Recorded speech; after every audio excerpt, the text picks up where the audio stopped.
Ketemu lagi kawan. Salam nonila bebas. Di sini saya akan berbagi tentang cara saya mempelajari cara membuat bonsai. Dulu sedikit cerita ya. Dulu saya di bonsai kelapa. Lama-kelamaan karena seringnya nonton channel-channel yang menggeluti bonsai cambium, akhirnya saya tertarik dan saya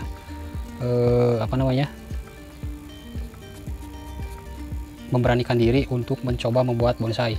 Nah, salah satu pohon pertama saya, pohon yang ini dulunya saya ambil dari tembok dekat rumah saya, mungkin bisa dikatakan sebesar ini. Saya ambil, lalu saya rawat. Nah, pertama saya merawatnya itu saya langsung ditanam di ya boleh dikatakan ini karang, tapi ini karang buatan, saya bikin dari tembok.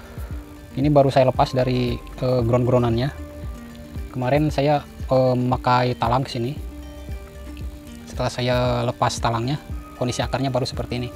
Tapi untuk batang-batang, maksudnya cabang-cabang, sudah saya tata sedemikian rupa dan hasilnya seperti ini. Ini baru kurang lebih sebulan saya press, saya potong semua cabang-cabangnya. Ini baru bermunculan tunas-tunas seperti ini. Nah, buat teman-teman khususnya teman-teman yang mau menggeluti membuat bonsai cambium, untuk jenis tidak begitu menjadi patokan. Intinya kalau kita mau belajar jenis apapun kita bisa membuatnya. Contohnya seperti ini. Jadi saya tidak memikirkan jenis bahan mahal atau murah dulu. Untuk pembelajaran saya menerapkan bahan-bahan yang ada di sekitar rumah untuk praktek. Karena saya lihat dari channel lain yang mengatakan semakin banyak bahan maka akan semakin banyak imajinasi kita, pola pikir kita akan bermunculan secara otomatis ketika kita mempelajari semua jenis pohon. Tujuan saya ketika si pohon ini bisa enak dilihat, metode yang diterapkan ke pohon ini akan saya terapkan ke bahan-bahan yang bisa dikatakan bahan-bahan yang lebih bagus, yang lebih ternama lah.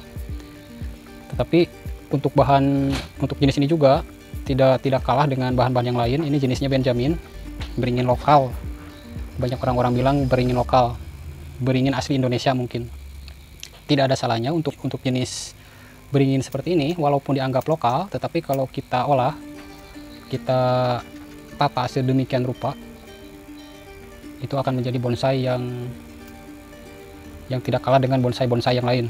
Senior-senior kita juga pasti pernah mempunyai bahan seperti ini, bahan lokal seperti ini. Yang saya ingat dulu ketika saya masih kecil, kakak saya banyak sekali atau pernah punya bahan jenis seperti ini. Sebelum bahan-bahan yang lain bermunculan, jenis Benjamina ini yang paling banyak dibikin bonsai. Pebonsai zaman dulu pasti menggeluti bonsai-bonsai seperti ini. Sampai sekarang jenis ini belum pernah padam, masih tetap eksis di setiap pameran juga. Jenis ini dari dulu sering hadir di pameran-pameran.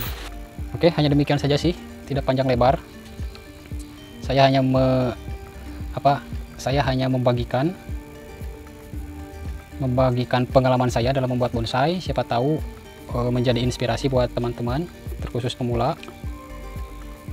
Tidak usah bingung-bingung kalau mau menggeluti, cari saja bahan-bahan yang lebih dekat di rumah kita. Ya paling enggak jenis-jenis seperti inilah. Asal jangan jenis-jenis yang seperti jenis-jenis tanaman-tanaman semak. Daripada tanaman-tanaman semak semacam sidaguri, terus putri malu, ya lebih baik kita mengolah bahan-bahan yang seperti ini. Walaupun ini lokal, tapi jenis Benjamina sudah terbukti ada yang masuk kalau nggak salah yang masuk best 10. Ya tergantung kita mengolahnya. Kalau kita serius mengolahnya, menata sedemikian rupa, itu akan menjadi bonsai yang bernilai seni tinggi yang akan menghasilkan ekonomi juga. Oke, terima kasih telah menonton. Sampai ketemu di video selanjutnya. Salam nonilah bebas.